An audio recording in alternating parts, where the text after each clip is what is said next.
Position your feet so that they are about hip width apart, standing naturally. Before you start the movement, squeeze your shoulder blades together, keeping your chest wide open.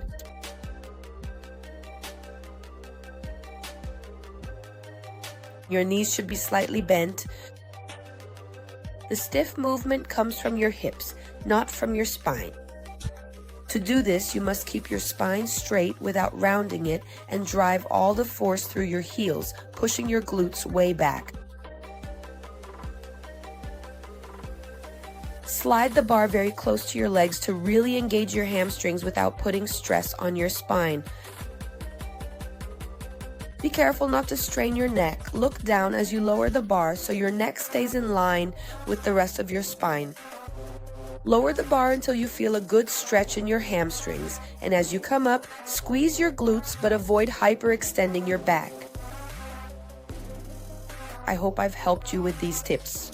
And if you liked it, go ahead and share it with a friend who has a lot of trouble performing the stiff.